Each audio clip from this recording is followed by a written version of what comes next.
3, 2, 1. Oui, je pars, Fritz. Je suis peut-être restée trop longtemps déjà. Tu dois m'en excuser, mais...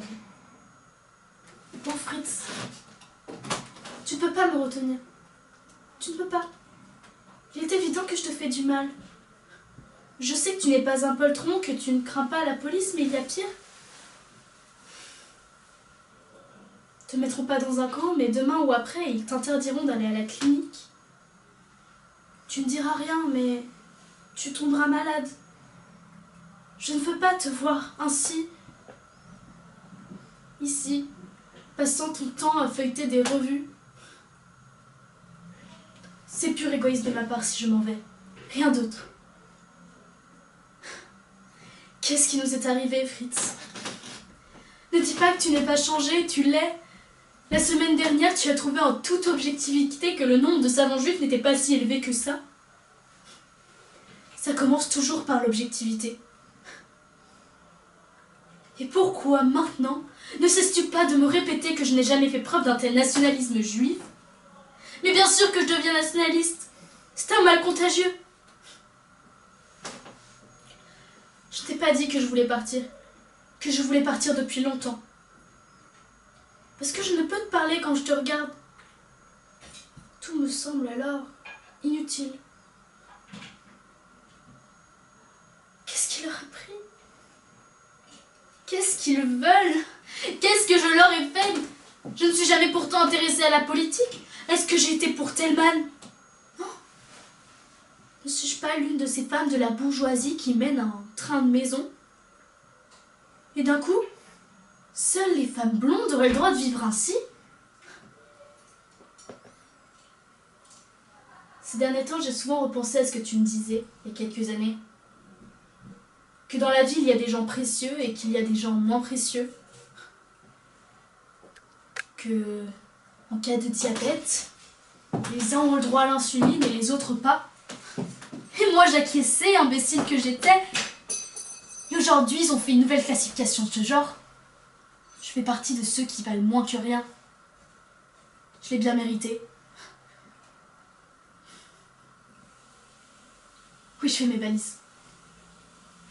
Ne fais pas comme si tu t'étais aperçu de rien ces dernières semaines. J'admets tout, sauf une chose. Qu'on ne se regarde pas en face pendant la dernière heure qui nous reste. Ils n'ont pas le droit d'obtenir ça de nous. Ces menteurs qui contraignent tout le monde au mensonge. Une fois, il y a 10 ans, quelqu'un avait dit que je n'étais pas du type juif. Tu avais dit aussitôt si elle l'est. Et ça me plaisait. C'était clair. Pourquoi maintenant tergiverser? Je peux pas rester. Sinon tu ne pourras plus être... Sinon tu ne pourras plus être chef médecin. Parce que déjà à la clinique, ils ne te saluent plus. Parce que déjà tu n'arrives plus à dormir. Ne pas que tu me dises que je dois partir. Non. C'est une question de temps. Le caractère, c'est une question de temps. C'est comme les gants. Il y en a de bons qui tiennent longtemps. Mais ils tiennent jamais éternellement.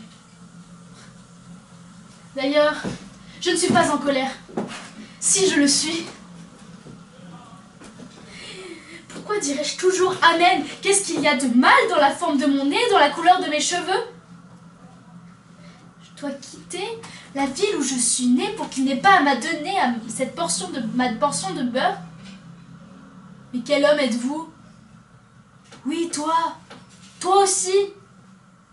Vous inventez la théorie des quotas et vous laissez commander par des brutes qui vous donnent un monde à dominer. On vous enlève le droit même de choisir votre femme. Respiration artificielle et chacun fait mouche. Vous êtes des monstres ou des larbins de monstres. Sûr que je suis pas rationnelle. Mais dans un monde pareil, à quoi sert la raison? Tu es assis, tu vois ta femme faire ses valises et tu ne dis rien. Les murs ont des oreilles, n'est-ce pas? Mais vous ne dites rien. Les uns écoutent, les autres se taisent. Moi aussi, je devrais me taire. Si je t'aime, je me tais. Bravo, Margot.